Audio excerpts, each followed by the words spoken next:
Hello everyone, welcome back to another video. Hey, remember, if you like this video or any of my videos, be sure first of all to like and subscribe, but then consider helping to support the channel. Our supporters mean everything to us, as you well know, and we appreciate everything you do, and I have links down below for PayPal and Ko-fi.com if you want to donate that way. And all those little donations, they add up, and we're almost halfway there to getting another phone, so I don't have to go through all the stuff I have to go through just to upload a video. And if you want to help facilitate that, check out those links down below, and we can make it happen. And also, I have books for sale. Don't forget about that. You can also go that route, get something for yourself, and you also help to support us at the same time. And there's a link down below where you can pick up copies of all my books in the description. All right, so a lot of websites lately have been talking about Cambodia, travel websites and travel magazines, and these people who call themselves travel, I guess, experts, even though I don't know how that would work. I guess if you travel long enough, you're an expert. But there's been a lot of talk about Cambodia and why people should visit, why people should retire here. And I just want to go over some of my own personal reasons why I think that's true, why I think Cambodia is one of those must-visit or must-see destinations, especially if it's one that you're considering retiring into. And the first thing I want to talk about is how much time, effort, and funds the government is putting into the tourism sector. And while you might think, well, I'm going there to retire, I don't really want to go there just to visit. But these tourist attractions help out, I believe, people who retire here as expats. Because it gives us more to do. It gives us more opportunity. For instance, everybody knows you come to Siem Reap to visit Angkor Wat temples and then party at Pub Street at night. That seems to be the mantra of a lot of people. Temples during the day, party on Pub Street at night. Because those two, Angkor Wat and Pub Street are two iconic places here in Siem Reap. And with good reason, and that's not going to change anytime soon. But Cambodia is smart. They know they can't rely on those two things forever. And so they have put a lot of time, effort, and money, as I said, into developing other areas here for tourism. The Wat Bo area, which they did a beautiful job restoring during the pandemic with all the road work and new sidewalks and building upgrades and everything. They did a wonderful job. And the main temple there, Wat Bo, they're putting a lot of restoration work into that because they want to make that a tourist area as well. Something else people think about when they want to come to Siem Reap. What are we going to do after Angkor Wat? What are we going to do after Pub Street? And they want to give more options for people to stay longer, perhaps even, retire here, as I did. And so they're really building that area up to be another must-see tourist destination. And there's a huge increase in the number of projects for ecotourism, which I really love. Basically, their goal is to have the country demined by 2025, and they are steadily working toward that goal. It's always exciting to see a new announcement that another province is now declared landmine free, because that gives them an opportunity for all these ecotourism opportunities. Because we're talking about lands in the forests and the jungle that humans have not set foot in decades. Because of course all the landmines that were there, they were off limits. So nobody, of course, all the locals knew not to go in there because they didn't want to get blown up. So these are like uncharted territories.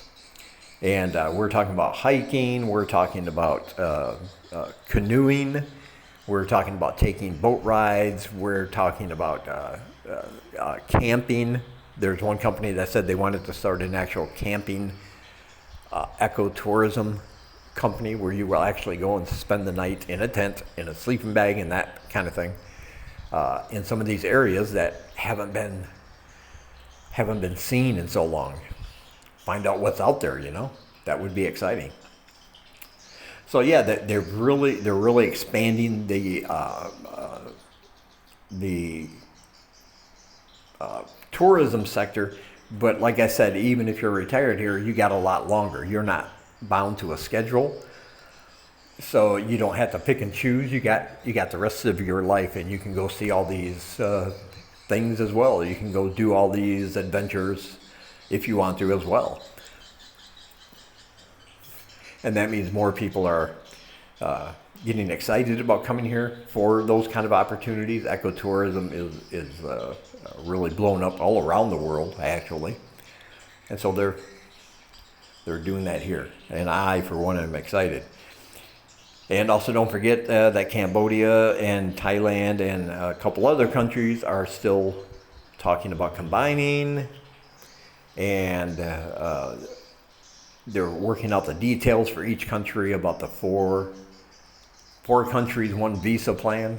So you wouldn't have to get another visa when you go into a different country, as long as you have a visa from one of the other three.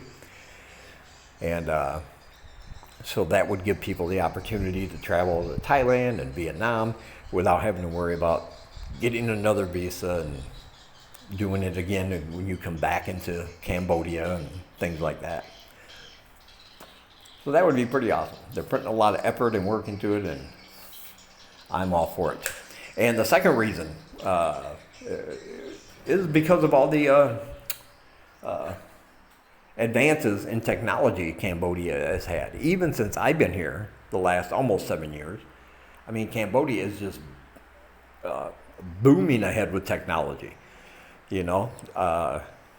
When I first got here, I said it many times in my earlier videos, cash is king.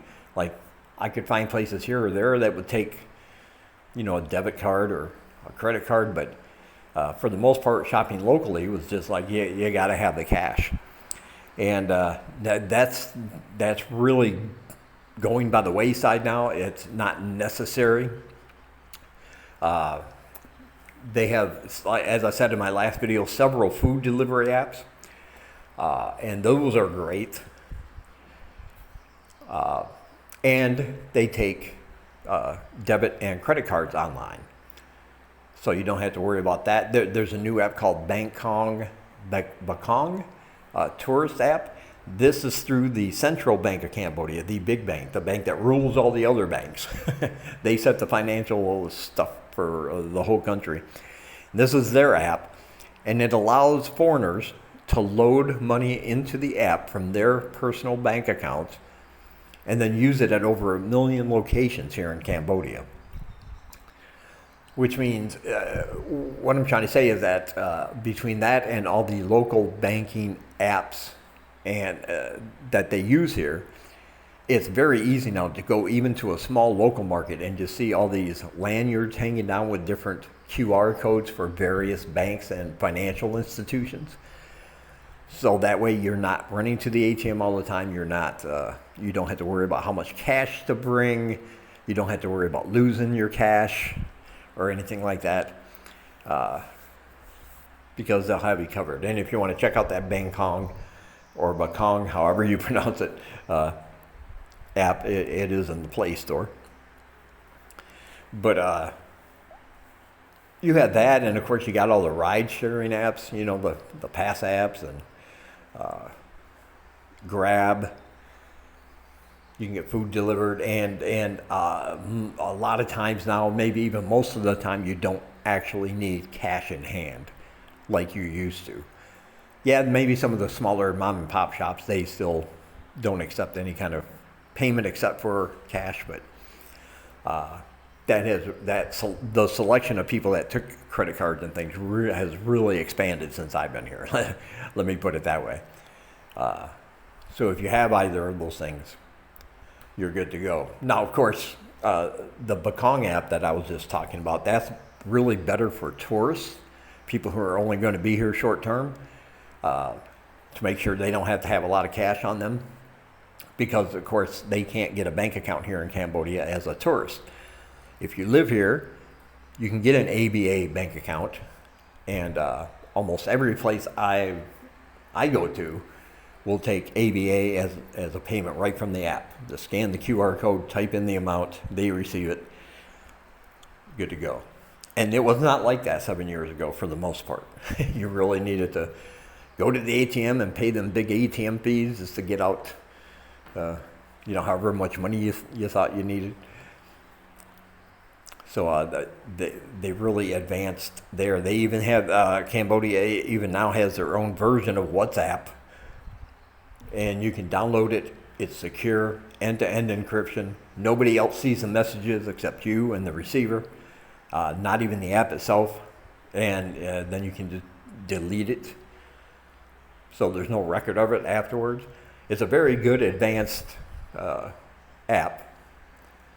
So they have their own social media apps here now. I mean, everything's just flowing. And the internet has gotten a lot better since I first got here. If you guys are just now thinking about coming here and maybe retiring here, you have it pretty easy. And now, I'm not trying to be one of these old guys, I used to have to walk 3 miles uphill both ways just with no shoes, just to connect to a Wi-Fi.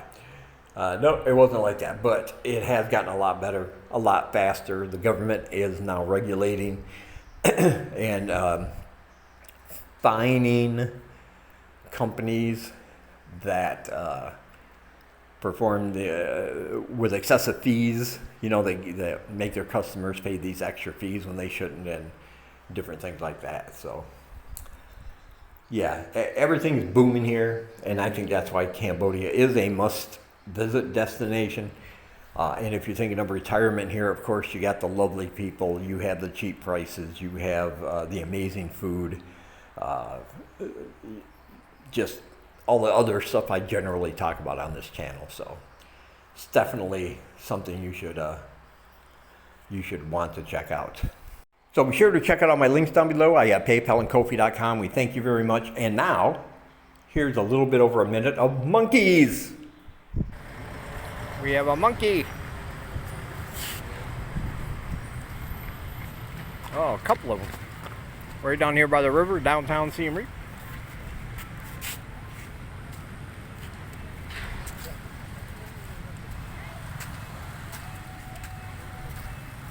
There's another one right there. Single eye, don't do that. No. Don't get close to the monkey. That monkey will mess you up, man.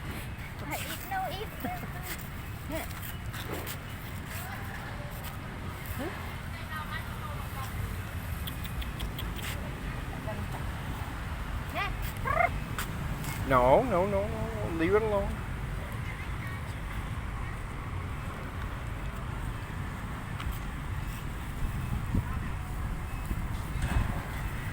Oh, I like that. Okay.